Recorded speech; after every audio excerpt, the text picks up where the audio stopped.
Hello students, welcome to Centum channel. 11th standard accounts unit 3 exercise 4 ல 11th sum பார்க்கலாம் வாங்க. On the following transactions of Shyam, Shyam into stationery dealer, அவரோட journal entries போனோம் August 2017. Commence business with cash 4 lakh, goods 5 lakh. Cash கூட்ஸ்னா stock. இப்போ கேஷும் ஸ்டாக்கும் business உள்ளே வருதுன்னா அது ரெண்டும் டெப்டார். அது யார் இன்வெஸ்ட் பண்ணுறாங்க? ஷாம் இன்வெஸ்ட் பண்ணுறாங்க. இப்போது நம்ம இன்வெஸ்ட் பண்ணுறது கமெண்ட்ஸ் அப்படின்னாலே ஸ்டார்டட் பிஸ்னஸ். இப்போது ஒரு பிஸ்னஸ்க்கு கேஷும் ஸ்டாக்கும் இன்வெஸ்ட் பண்ணுறாங்க. அதோட பேர் என்ன? கேபிட்டல். யார் இன்வெஸ்ட் பண்ணுறாங்க? ஷாம். இப்போ ஷாம்ஸ் கேபிட்டல் கிரெடிட் ஆகணும். இப்போது cash account டெப்டார், stock account debtor to Shyam's capital. Cash 4 lakh, stock 5 lakh, total 9 lakh. Shyam started business with cash and goods narrations எழுதுறோம். Next, second பாருங்க, sold goods to A. ஏக்கு நம்ம goods விற்கிறோம். மணி receive through ஆர்டிஜிஎஸ்னால் bank மூலயமா receive பண்ணுறோம். எவ்வளோ? 2,50,000. Cash உள்ளே வந்தால் டெப்டார், கேஷ் வெளியே போனால் கிரெடிட்டார். இது நம்ம விற்ற கூட்ஸ்க்கு மணி பேங்க் மூலயமா ரிசீவ் பண்ணுறோம். அப்போ நமக்கு கேஷ் உள்ளே வருது, பேங்க் மூலயமா உள்ளே வருது.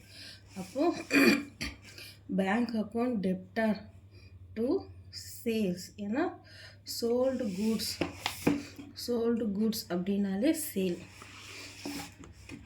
To sales 2,50,000 being sold goods, money received through RTGS. Next, goods sold to Z. goods sold நாலே சேல்ஸ். இசட்க்கு goods sold சேல் பண்ணுறோம். ஆனால் கிரெடிட்க்கு சேல் பண்ணுறோம் 20,000. அப்போ என்ன வரணும்? யாருக்கு சோல் பண்ணுறோம்? இசட்க்கு நம்ம சோல் பண்ணுறோம். அப்போ அவர் டெப்டார் ஆவார். To sales. ஆனால் நம்ம சேல்ஸ் பண்ணுறோம், கூட்ஸ் சேல்ஸ் பண்ணுறோம், நம்ம விட்டு வெளியே போகுது. To sales 20,000 being goods sold on credit. Z account debtor to sales. ஏன் டு சேல்ஸ் கிரெடிட்டாரில் கூட்ஸ் பிஸ்னஸ் விட்டு வெளியே போகுது. அதாவது பார்த்தீங்கன்னா bill drawn on Z and accepted by him. இப்போ பில் ட்ரான் இருக்குது பாருங்கள்.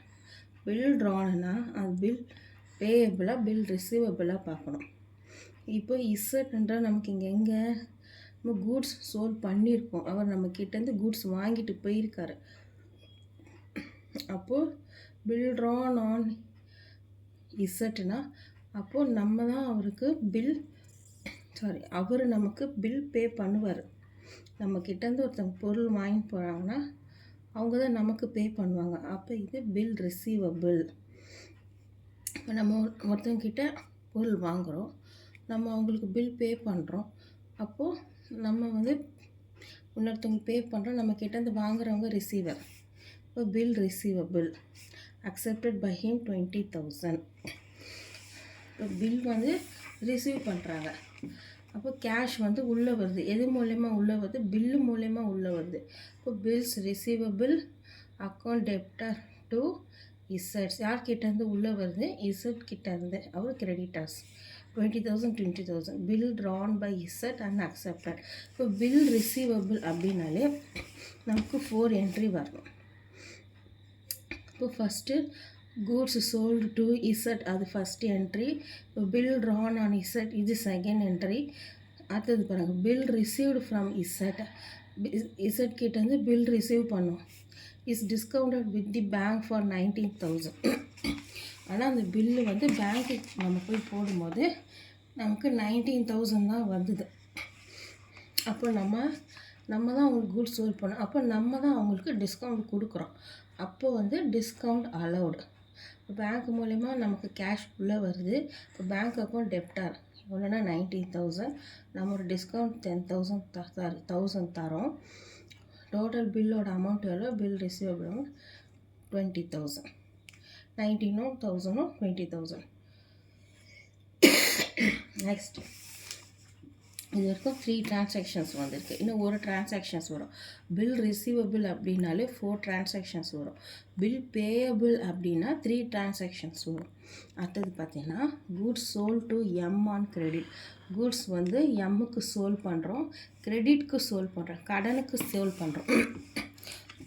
அப்போ வந்து டூ சேல்ஸ் எப்பவுமே சோல் பண்ணால் கூட்ஸ் வந்து வெளியே போகுது. அப்போ கிரெடிட்டாஸில் வந்துடும். யாருக்கு சோல் பண்ணுறோம்? எம்முக்கு. எம்முக்கும் டெப்டர் டூ சேல்ஸ் எவ்வளோ? 12,000. Goods sold to M on credit narration எழுதிருக்கேன். Next goods distributed as free samples. Goods வந்து கூட்ஸ்னாலே இங்கே வந்து நம்ம பர்ச்சேஸ்ன்னு மென்ஷன் பண்ணிக்கிறோம். ஃப்ரீ சாம்பிள் நம்ம எதுக்கு கொடுப்போம்? நம்மளோட சேல்ஸ் நல்லா ஆகணுன்றதுக்காக தான் ஃப்ரீ சாம்பிள்ஸ் கொடுப்போம். அப்போது sales promotion account debtor to goods distribute பண்ணுறாங்க ஃப்ரீ சாம்பிள்ஸ்க்கு. அப்போ இங்கே பர்ச்சேஸ்ன்னு வரணும். டு பர்ச்சேஸ் 2,000 எழுதி goods distributors as free samples. அது goods taken for office use. இங்கே தான் அதே தான் கூட்ஸ்ன்னு இருக்குது, பர்ச்சேஸ்ன்னு எடுக்கணும். ஆஃபீஸ் யூஸ்க்காக 5,000 கூட்ஸ் எடுக்கிறாங்க. அப்போ office use to purchase 5,000 goods taken for office use. M became insolvent and only 0.80 per rupee is received in final account. இப்போ M யார் பாருங்க, நம்ம வந்து கடனுக்கு கூட்ஸ் விற்றுருக்கோம். எம் வந்து நம்மக்கிட்ட கடனுக்கு கூட்ஸ் வாங்கி போயிருக்காரு. 10th டிரான்சாக்ஷன் பாருங்கள், 10 டேட்டு 10ல் எம் வந்து நம்மக்கிட்ட கடனுக்கு கூட்ஸ் வாங்கி போயிருக்காரு. எவ்வளோக்கு வாங்கி போயிருக்காருன்னா 12,000 வாங்கி போயிருக்காரு. ஓகேங்களா? ஆனால் வந்து அவருக்கு பர் ருப்பிக்கு 80 பைஸ் தான் செட்டில் பண்ணுறாரு. ஓகேங்களா? அப்போ அவர் ஃபுல் ஃபைனல் செட்டில்மெண்ட்டுன்னும் போது அவர் வந்து கேஷ் செட்டில் பண்ணுறாரு. இப்போ கேஷ் உள்ளே வருது. ஓகேங்களா? அதனால் கேஷ் அக்கௌண்ட் டெப்டார். அப்போது 12,000 இன்ட்டு ப்ராக்கெட்டில் போடுறோம் பாருங்கள்,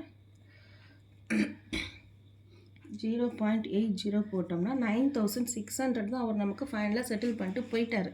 12,000 இன்ட்டு 0.80 போட்டோன்னா 9,600 அவர் ஃபைனலாக பே பண்ணிட்டு போயிட்டார். மீதி 2,400 அவரால் பே பண்ண முடியல. அப்போ அந்த காசு நமக்கு வரலன்னும் போது அந்த காசு பேட் டெப்ஸில் ஆகிடும். பேட் டெப்ஸ் வந்து டெப்டாரில் ஆகிடும். டு எம் அக்கௌண்ட் அவர் கொடுக்க முடியாத காசு 2,400. 9,600 2,400 ரெண்டையும் ஆட் பண்ணால் 12,000 வந்துருச்சு பாருங்கள். Cash receive from M in final settlement. Bill of discounted with the bank is dishonoured. Bill of இசட்டோட பில்லு வந்து பேங்க்கில் வந்து டிஸ்ஆர்டர் ஆகிடுச்சுன்னா கேஷ் இல்லை. அப்போது கேஷ் இல்லைன்னும் போது கேஷ் வந்து நம்மக்கிட்ட போகுது, இல்லை கேஷே இல்லை பேங்க்கில் என்னமோ நம்மக்கிட்ட போகுதுன்ன போது அப்போ பேங்க் வந்து கிரெடிட்டாஸில் வந்துடும். யாருடைய பில் நமக்கு கேஷ் இல்லை? இசட்டோட பில். அப்போ இசட் வந்து டெப்டார் ஆகிடுவார். Z account debtor to bank 20,000 bill discounted with the bank dishonoured. இது 4th என்ட்ரி. இப்போ பில்ஸ் ரிசீவபிள் பார்த்தீங்கன்னா டோட்டலாக 4 என்ட்ரி வந்துடுச்சு பாருங்கள். டேட் 3, 5, 8, 20 இந்த 4 டேட்டும் பில் ரிசீவபிளுக்கான டிரான்சாக்ஷன்ஸ். அதாவது 4 என்ட்ரிஸ் பண்ணும். பில் ரிசீவபிள்னால் 4 என்ட்ரிஸ் பண்ணும். பில் பேயபிள்னால் 4 என்ட்ரிஸ் பண்ணும். நோட் பண்ணிக்கோங்க.